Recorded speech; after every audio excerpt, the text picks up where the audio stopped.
আরএফডিএলে national পর্বে প্রথম ম্যাচেই আটকে গেল ইস্টবেঙ্গল আর মোহনবাগান দল। এই বিষয়ে বিস্তারিতভাবে আপডেট দেবো আজকের এই ভিডিওতে। থাকছে ইস্টবেঙ্গল জামশেদপুর এফসির মধ্যে ম্যাচে হেড টু হেড রেকর্ড কী বলছে তার আপডেট দেবো আজকের এই ভিডিওতে। থাকছে AIFF অনূর্ধ্ব 18 এডিট লিগে মোহনবাগান দল হেরে গেল, সুবিধা পেয়ে গেল ইস্টবেঙ্গল, তারও আপডেট দেবো আজকের এই ভিডিওতে।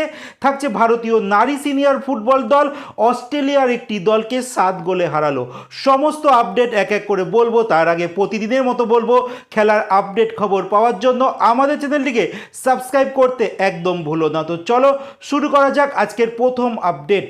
আজকের প্রথম যে আপডেট দিয়ে শুরু করব সেটা ভারতীয় সিনিয়র নারী ফুটবল দল এই মুহূর্তে অস্ট্রেলিয়াতে রয়েছে, কারণ অস্ট্রেলিয়াতে মার্চ মাসে প্রথম সপ্তাহ থেকে শুরু হতে চলেছে AFC ওমেন্স এশিয়ান কাপ। তার আগে ভারতীয় সিনিয়র নারী ফুটবল দল অস্ট্রেলিয়ার কয়েকটি দলের সঙ্গে প্রস্তুতি ম্যাচ খেলছে, যেখানে গতকালকে ভারতীয় সিনিয়র নারী ফুটবল দল অস্ট্রেলিয়ার সেকেন্ড ডিভিশনের একটি ক্লাব, যেই দলটির নাম পার্থ আজৌরি, সেই দলটিকে ফেস করেছিল। আর তারা এই ম্যাচে 7-2 গোলে হারিয়ে দিয়েছে পার্থ আজৌরিকে।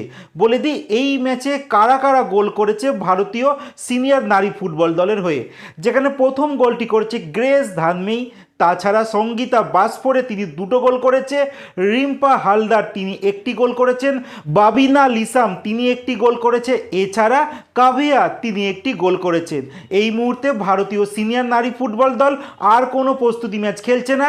এইবার মার্চ মাসের প্রথম সপ্তাহে তারা নিজেদের প্রথম ম্যাচ খেলতে নামছে।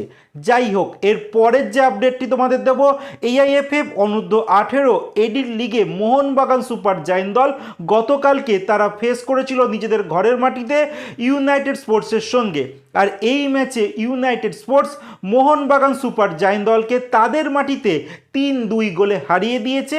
আর পয়েন্ট তালিকায় বড় কিন্তু হোঁচট খেয়েছে মোহনবাগান সুপার জায়েন্ট দল, কারণ এই মুহূর্তে যদি পয়েন্ট তালিকায় আমরা নজর দিই, সেখানে মোহনবাগান সুপার জায়েন্ট দল তারা 12টা ম্যাচ খেলে ফেলেছে, 26 পয়েন্ট নিয়ে তারা 1 নম্বর স্থানে রয়েছে।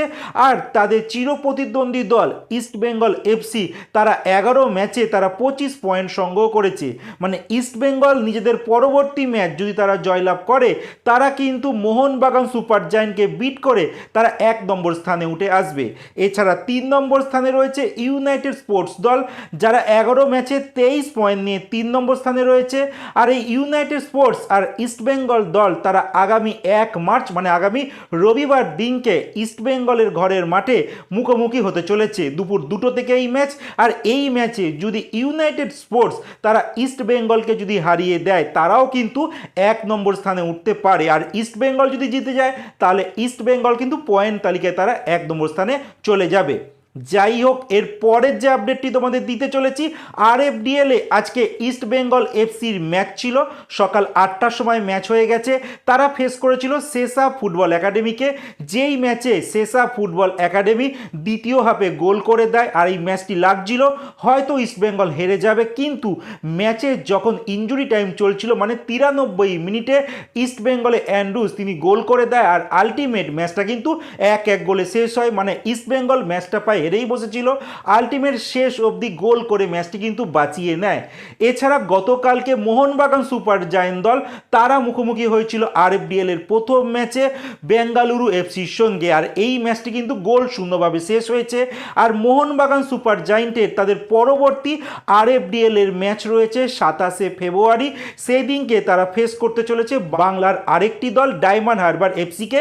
আর এই ম্যাচটি সকাল 11:30টার থেকে হবে। আর তোমরা যারা লাইভ দেখতে চাও, তোমরা রিলায়েন্স ফাউন্ডেশন ইউথ যে ফুটবল চ্যানেল আছে ইউটিউবে, সেখানে গিয়ে তোমরা লাইভ দেখতে পারো। এছাড়া ইস্টবেঙ্গল দলের আরএফডিএল এর নেক্সট ম্যাচ রয়েছে 3 মার্চ, তারা ফেস করতে চলেছে নর্থ ইস্ট ইউনাইটেড এফসিকে। আর এই ম্যাচটি কিন্তু সকাল 8টা থেকে হবে, যেমন আজকে 8টা থেকে হয়েছিল, তেমন 8টা থেকে কিন্তু ইস্টবেঙ্গলের ম্যাচটি হবে নর্থ ইস্ট ইউনাইটেড এফসির সঙ্গে। আর এই ম্যাচটাও কিন্তু তোমরা ইউটিউবে রিলায়েন্স ফাউন্ডেশন যে ইউটিউব পেজ রয়েছে, সেখান থেকে তোমরা লাইভ দেখতে পারবে। এরপরে শেষ যে আপডেটটি তোমাদের দিতে চলেছি, আগামী শুক্রবার দিনকে ইস্টবেঙ্গল দল আইএসএল এ তারা নিজেদের তৃতীয় ম্যাচ খেলতে নামছে জামশেদপুর এফসির সঙ্গে। জামশেদপুর কিন্তু ইতিমধ্যে 2 ম্যাচে 2টো জয়লাভ করে 6 পয়েন্ট নিয়ে রয়েছে। ইস্ট বেঙ্গলও কিন্তু সেম 2 ম্যাচে তারা 2টো জয় নিয়ে 6 পয়েন্ট নিয়ে তারা 1 নম্বর স্থানে রয়েছে। এই ম্যাচে যে দল জয়লাভ করবে তারা কিন্তু 1 নম্বর স্থানে আবার উঠে আসবে। সেক্ষেত্রে ইস্ট বেঙ্গল কিন্তু নিজেদের ঘরের মাটিতে খেলছে। আর বলে দিই এখনও অবধি আইএসএলে আর টোটাল যদি সব টুর্নামেন্ট মিলিয়ে এই দুটি দল কতবার ফেস করেছে, কে কতবার জিতেছে। সবার প্রথম বলবো আইএসএলে এই দুটো দল কিন্তু এখনও অবধি 8 বার মুখোমুখি হয়েছিল, যেখানে জামশেদপুর এফসি তারা 3 বার জয়লাভ করেছে, ইস্ট বেঙ্গল জিতেছে 2টো আর ড্র হয়েছে 3টে। আর টোটাল যদি বলি হেড টু হেড রেকর্ড কি বলছে, সেখানে কিন্তু 11 বার মুখোমুখি হয়েছে এই ইস্ট বেঙ্গল আর জামশেদপুর এফসি, যেখানে 4 বার জিতেছে ইস্ট বেঙ্গল, 4 বার জিতেছে জামশেদপুর এফসি আর 3 বার কিন্তু ম্যাচ ড্র হয়েছে। তো দেখা যাক আগামী শুক্রবার দিনকে ইস্ট বেঙ্গল ঘরের মাটিতে তারা জিততে পারে কিনা, কারণ এই মুহূর্তে ইস্ট বেঙ্গলের পারফরমেন্স কিন্তু এই বছরে যথেষ্ট বেটার রয়েছে। বাট আরেকটা কথা তোমাদের বলে দিই, জামশেদপুর এফসির ম্যাচে কিন্তু ইস্ট বেঙ্গল সম্ভবত পাচ্ছে না সাউল ক্রেসপোকে, কারণ সাউল ক্রেসপোর সঙ্গে ইস্ট বেঙ্গলের কোচে একটা প্রবলেম হয়েছে এটাই যে কয়েকদিন আগে এই সাউল ক্রেসপোর চোট লেগেছিল, তারপরে দেখা যায় তিনি যখন প্র্যাকটিসে আসছিলেন খুব লেটে আসছিলেন, আর তাতেই কিন্তু ইস্ট বেঙ্গলের কোচ বিরক্ত হয়েছে এই খেলোয়াড়ের উপর। তিনি বলেন তুমি দলের ক্যাপ্টেন, তারপরে তোমার এত লেট হচ্ছে কেন, কারণ তোমাকে সবার প্রথমে কিন্তু প্র্যাকটিসে আসা উচিত। যার জন্য কিন্তু ইস্ট বেঙ্গলের কোচ অস্কার ব্রুজন তিনি দলটাকে এক সূত্রে বেঁধে রাখতে চান, আর শৃঙ্খলা ভঙ্গ যে করবে তাকে কিন্তু তিনি শাস্তিও দিয়ে দেন। তো যার জন্য কিন্তু এই শাস্তি স্বরূপ সাউল ক্রেসপোকে হয়তো পরের ম্যাচটা বসতে হতে পারে। আর তার জায়গায় কিন্তু ইস্ট বেঙ্গলের 6 নম্বর বিদেশি অ্যান্টন শেরবাগ তিনি কিন্তু শুরু করতে পারেন। আর আরেকটা কথা তোমাদের বলবো, এই অ্যান্টন শেরবাগ আর ইউসুফ এজেজারি দুইজনে যদি ঠিকঠাক ক্লিক করে যায় তাহলে কিন্তু এই জুটিকে আটকাবার মতো ক্ষমতা আমার মনে হয় না আইএসএল এর কোনো দলের আছে। এই বছর ইস্ট বেঙ্গল অনবদ্য ফুটবল খেলছে, আলটিমেট শেষ অবধি এটা থাকে কিনা, তোমাদের মত কি বলে? ইস্ট বেঙ্গল কি এইবার আইএসএল চ্যাম্পিয়ন হতে পারবে? কমেন্টে জানাতে একদম ভুলো না।